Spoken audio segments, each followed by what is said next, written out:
I couldn't resist. We're going to start a new series today talking about being someone that runs on empty, running out of gas in this thing called life. So we'll get into that much later. I want you guys to meet Maddie Smith. Say hi. Hi. Come on, you can do better than that. Hi. There we go. Now we're talking. Maddie is coming on board as our new youth leader. Last week we had our little group together on Sunday night to kind of talk and plan and those types of things. Again, the youth group will be meeting tonight for the first time, and we're just going to get this program kicked off again, and I think we're going to have a great year coming up. There's a lot of different things that are taking place in the conference. They have hired a full-time youth person too. There's lots of events that they're planning. So I think it's going to be a good year. And Maddie, we're just grateful to have you here. I won't embarrass you anymore, okay? Give her a round. We're going to start a new series today talking a little bit about life and how it's difficult in life to deal with all the challenges and how they just take all the energy that you have sometimes. We're going to look at a difficult parable today, too. It's one that Jesus laid out there, but many times is misunderstood, I think. So in preparation for all this, I started thinking about things that I hate. You ever think about stuff you hate? You know what I hate? I hate running out of money when I go on vacation. Think about it. You save all year long or whatever, and you get down to Florida or wherever you're going, and midweek it's like, dang, it's more expensive than I thought. Well, I hate that. I don't like that. I hate running out of answers when I was in school and I would take tests and stuff like that. You're studying all that, but all of a sudden you come up dry. Nothing there. But the one I really hate the most, and I really mean this in the bottom of my heart, I do not like running out of chicken wings when the Super Bowl's on. That's the truth. That is a fact. I thought I'd get a couple of amens on that one, but I don't like running out of gas either, especially when I'm in a hurry to go somewhere. I want to talk to you about a parable that Jesus said. He gave a crowd of people from Matthew 25. It'll be on the screen for you. And let me read it. Then the kingdom of heaven will be like this. 10 bridesmaids took their lamps and went to meet the bridegroom. Okay. 5 of them were foolish. 5 of them were wise. When the foolish took their lamps, they took no oil with them, but the wise took flasks of oil with their lamps. As the bridegroom was delayed, all of them became drowsy and fell asleep. But at midnight there was a shout, "Look, here comes the bridegroom. Come out to meet with him." Then all of those bridesmaids got up and they trimmed their lamps, and the foolish said to the wise, "Give us some of your oil, for our lamps are going out." But the wise replied, "No, there will not be enough for you and for us. You'd better go to the dealers and buy some for yourself." And while they went to buy it, sure enough, the bridegroom came, and those who were ready went with him into the wedding banquet, and the door was shut.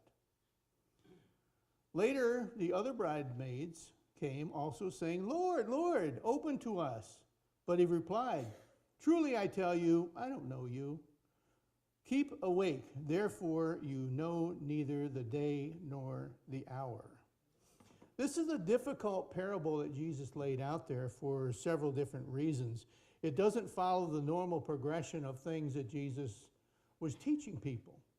In this particular story, people are told no. People are barred. People are said, "No, you cannot come in." Does that sound like the little Jesus meek and mild that we all have read about 1,000 times?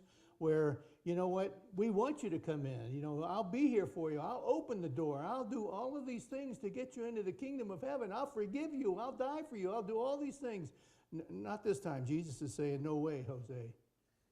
You're not coming in. The thing about this is all of us are waiting for Christ to return. That's kind of the imagery here that we need to parallel this particular parable with. You see, they were all waiting for the bridegroom to arrive, and then they fell asleep. 5 of them ran out of oil or were running out of oil with their lamps. The other 5 refused to share what they had. Really?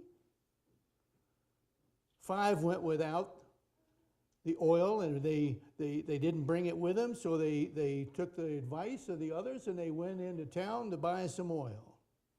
But of course, as things would have it, when they were gone to the store, what took place? Bridegroom came back. Let's get this party started. And see, in the tradition of what took place back then in first century, a wedding, there would be a whole bridal party and so forth, and they would meet and they would wait at the house of the bride until the bridegroom showed up. And then the procession would go to the bridegroom's house, and that's where all the festivities would take place. This is kind of a mean story because it makes it sound like hoarding and stockpiling is a really good thing, doesn't it? Huh? Heck with them other people, man. That's their problem. You know? I'm not sharing my oil with them. Why would I want to do that? If they don't have enough oil, it's their fault. You ever said that about somebody? You ever looked at another individual that needed help with something, and the first impression, the first thought that goes through your mind is, it's their fault. Not my fault.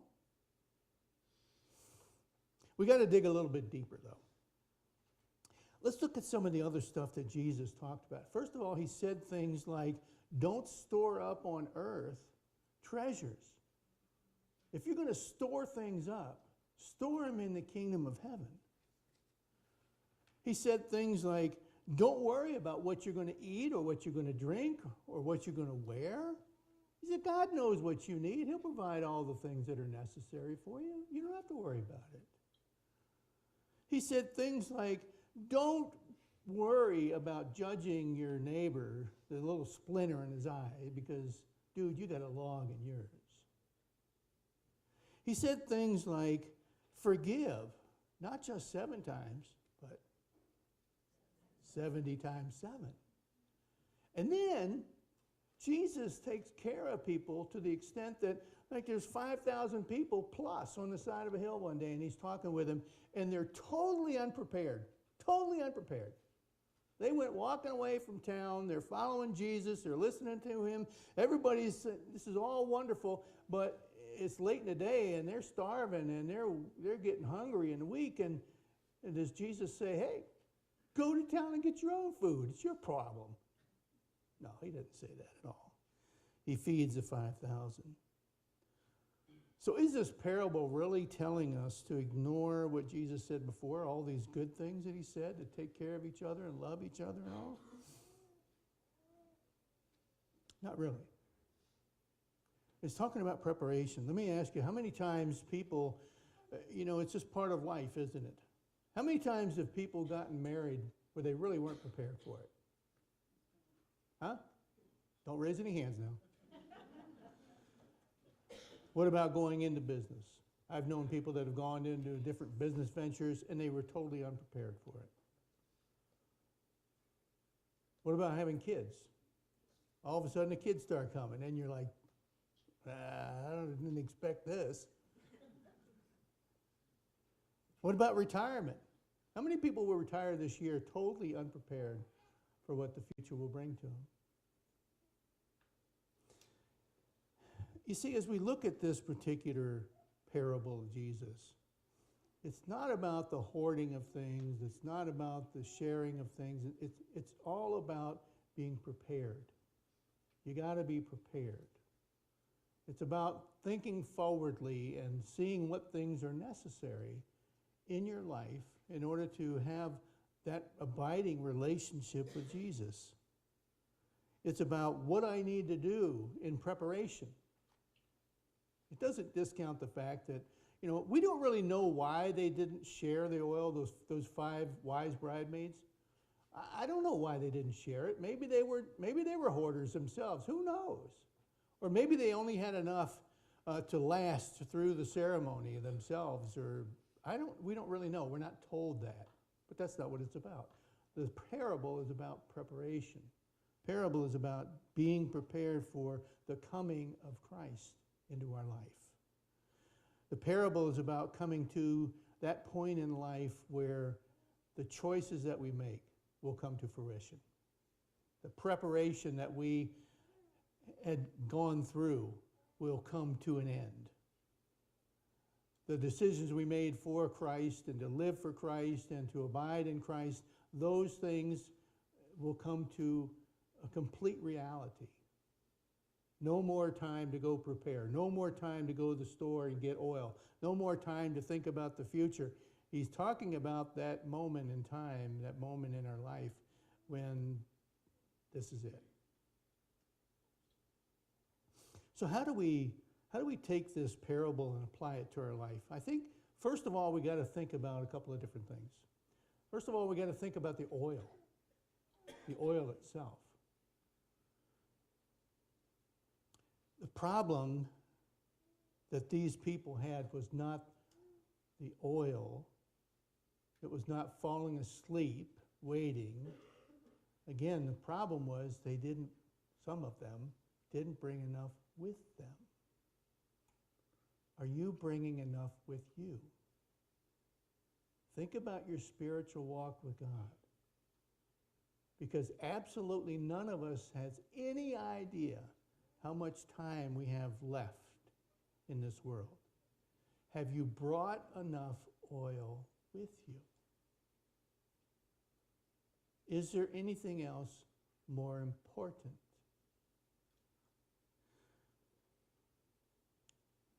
What's going to happen when the jar of oil runs out?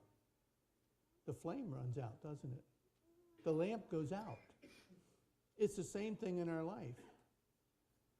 If we don't take the oil that God gives to us, and the oil can represent many things. It can represent faith. It can represent our belief in God, our trust in God.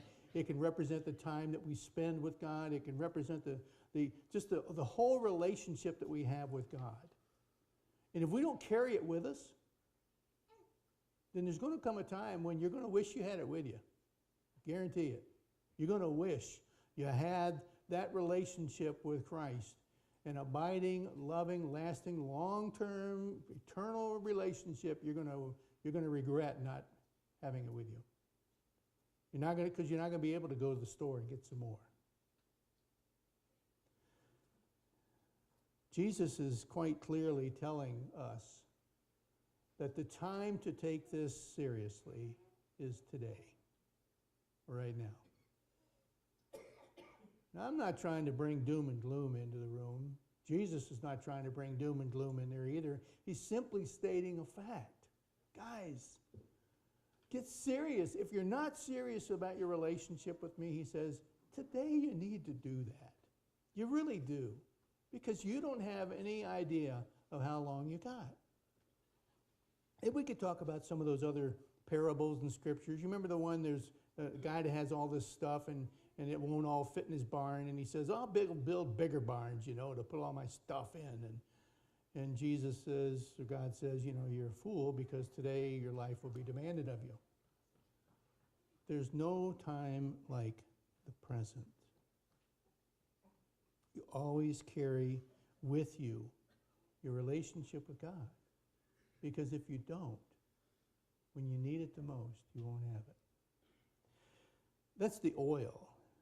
The other thing that I guess I want to say is you can't borrow oils either in your life. Let me give you an example. If I'm a student, I can borrow somebody's homework to get by, but I certainly can't borrow the time that they spent studying for the exam. You got to do it. You got to invest. Right, Alexia? Yeah, when it comes to school, you got to invest. Heck yeah.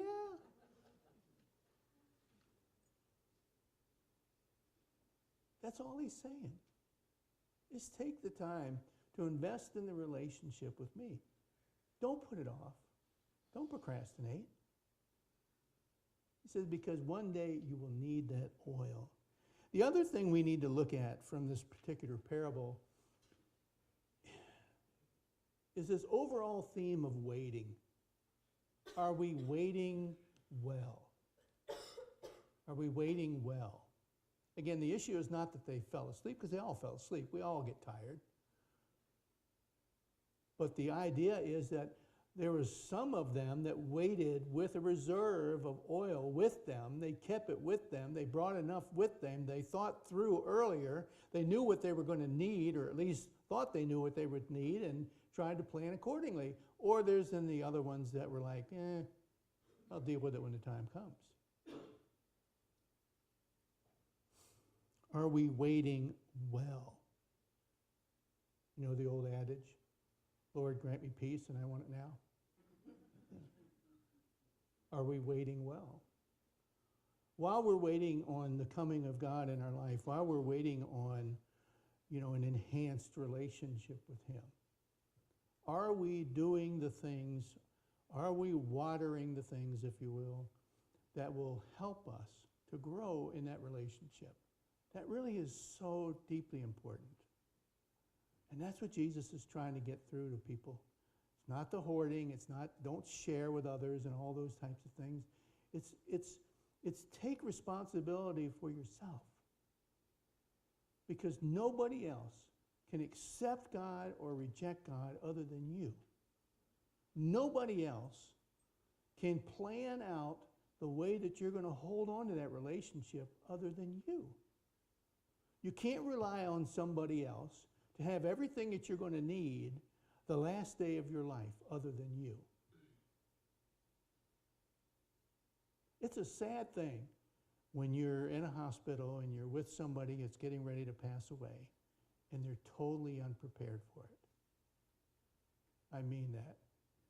It's a hugely sad thing. Jesus is trying to wake us up. He's trying to tell us, guys, don't make the big mistake. Be prepared, especially when it comes to your eternal destiny, especially when it comes to your relationship with God, because that relationship with God will get you through the mill. And some of you, many of you have been through the mill. You know exactly what I'm talking about. You've been through these very difficult times where you just want to give up, or you want it to just come to an end. And yet now we can look back and see how God brought us through those times, and how the energy and the effort that we put into our relationship, the oil that we kept with us, how it paid off. It really did. So what do I want you to walk away with? Really just two things. And I've kind of already said them. You're responsible for what you carry with you, or what you take with you in your heart. The other thing is, wait well. Wait very well. And trust Him. Father, I pray that as we consider these things, trust and faith and waiting and oils and the things that we need in life to endure and to stay in love with you, I just pray that you would be the one that would provide it. I pray that you would be the one that would bring it to the forefront of our hearts and our minds. And it's in the name of Jesus that I pray. Amen.